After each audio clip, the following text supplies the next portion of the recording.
आशुतोष को आयुष के घर देखकर आयुष के साथ साथ अंशु भी हैरान थी। तब अंशु परेशान होकर बोली, आशुतोष तुम यहाँ? इतना कहकर वह आशुतोष की ओर देखकर मुस्कुराने लगी। एकेडमी में सब लोग आशुतोष को इज्जत भरी नज़रों से देखते थे, क्योंकि वह एकेडमी का टॉप इंटरफिलियर था। साथ ही साथ वह हेड ट्रस्टी का बेटा था। आशुतोष तुम यहाँ क्या कर रहे हो? अंशु हैरान होकर पूछी। आशुतोष ने इस बात का जवाब दिया, वह मैं तुम्हारे साथ प्रैक्टिस करना चाहता हूँ, इसीलिए मैं तुम्हें ढूंढता हुआ यहाँ चला आया। इस वक्त अंशु के चेहरे पर कोई एक्सप्रेशन नहीं था। आशुतोष कई बार प्रैक्टिस करने के बहाने उसके पास आ चुका था। उसे ऐसा लगने लगा था जैसे आशुतोष उसे मिलने का बहाना ढूंढने में लगा हो। जब भी अंशु कभी आशुतोष को मिलती तो अपने लिए आशुतोष के आंखों में कुछ अलग चमक देखती। इस वजह से उसे थोड़ा अजीब महसूस हो रहा था।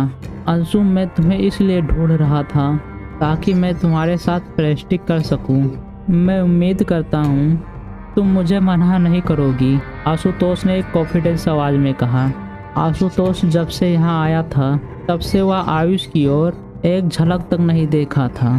तभी अंशु मुस्कुराते हुए आशुतोष से कही, थैंक यू आशुतोष, लेकिन मैं पहले से ही आयुष के साथ प्रैक्टिस कर रही हूँ।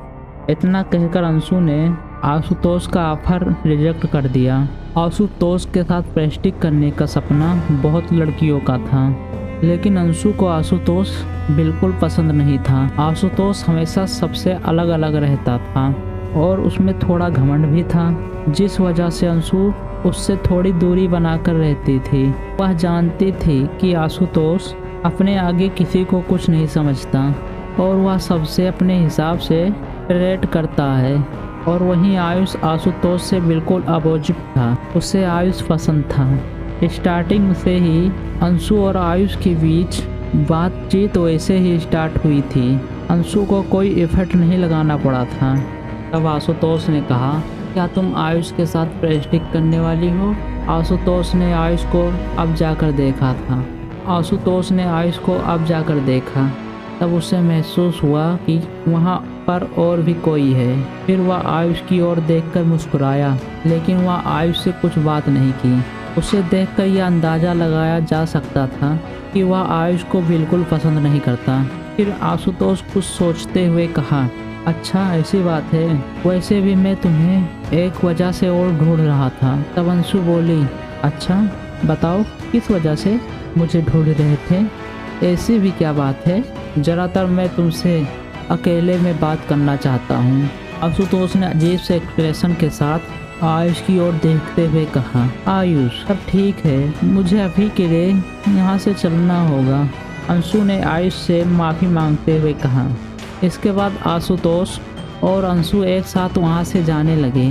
तब अचानक आयुष को कुछ दाल में काला लगा। तब वह मन ही मन बड़बड़ाया, कहीं ऐसा तो नहीं कि आशुतोष अंशु को पसंद करता हो, इसीलिए वह आजकल अंशु के पीछे आगे पीछे घूम रहा हो। आयुष ने अब जाकर इस बात पर ध्यान दिया। यहाँ आशुतोष अंशु को लेकर ऐसी एरिया में पहुँच गया जहाँ लोगों का आना जाना बहुत कम हो। यह एरिया बहुत सुनसान लग रहा था।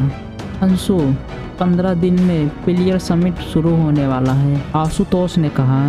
तुम जानती हो इस समिट का होस्ट पुणे की एक बेहद खूबसूरत लड़की करेगी जिसका नाम आध्या है। इस समिट में हमारे एकेडमी के कुछ प्लेयर और उनकी फैमिली को इनवाइट किया गया है। इस समिट में जानी मानी फैमिली भी आएगी। तब अंशु दोहराते हुए बोली, क्या प्लेयर समिट? पुणे की सबसे खूबसूरत लड़की आध्या? फिर अचानक अंशु की आंखों में एक अलग सी चमक आ गई। वह थोड़ी खुश नजर आने लगी। उसने इस समिट के बारे में पहले भी सुना था।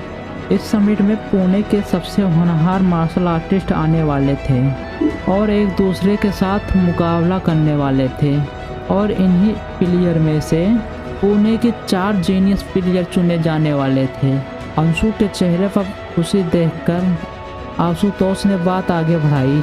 यह पुणे के नौजवानों के लिए एक खास इवेंट है। एकेडमी के नंबर 1 प्लेयर होने की वजह से मुझे यह मौका मिला है कि मैं इस इवेंट के लिए 5 प्लेयर रिकमेंड कर सकता हूँ। तब अंशु खुश होकर बोली, क्या सच में? मैं भी इस इवेंट में जाना चाहती हूँ। अंशु का इस इवेंट में जाने का बहुत मन था। अभी अचानक उसने आशुतोष से सवाल किया, वैसे एक बात पूछूं, तुमने किस 5 प्लेयर का नाम रिकमेंड किया है? तब आशुतोष बिना कुछ छुपाए हुए बोलना शुरू किया, मैंने नवीन, रितेश, आकांक्षी, अमित।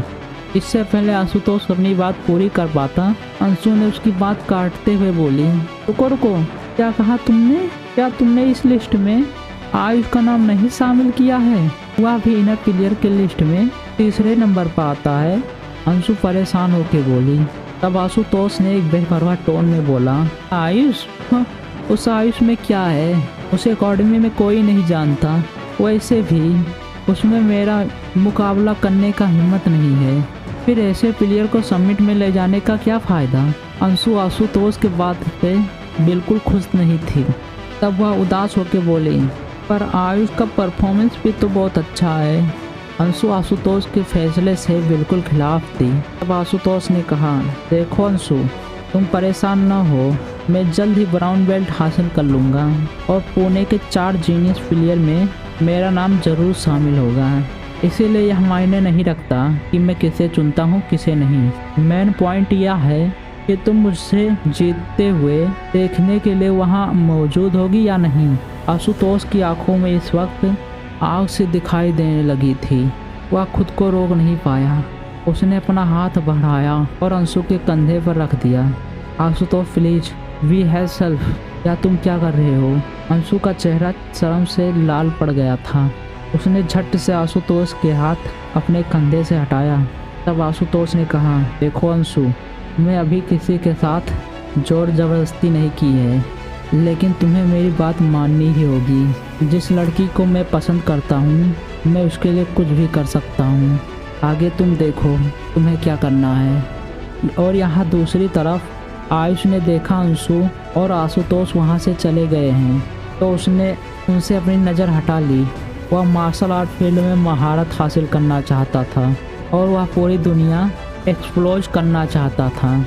वह शहर में बंद होके नहीं रह सकता था। उसके सपने बड़े बड़े थे, इसलिए आयुष ने आशुतोष पर ज़्यादा ध्यान नहीं दिया और वह फिर स्टार फिंगर टेक्निक का प्रैक्टिस करने लगा।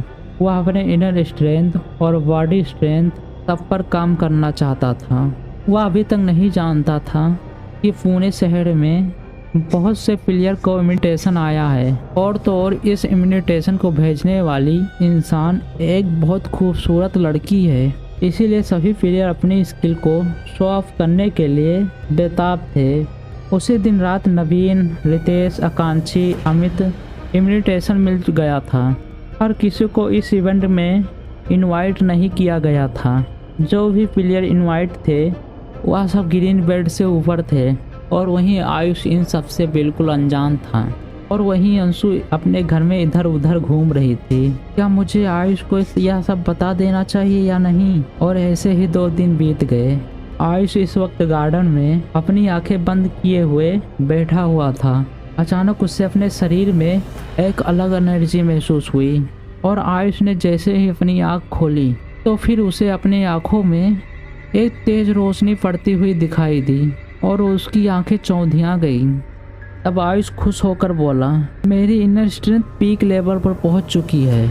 यह सब इसलिए हुआ था क्योंकि आयुष गुफा से लाई हुई जड़ी बूटियाँ खाया था।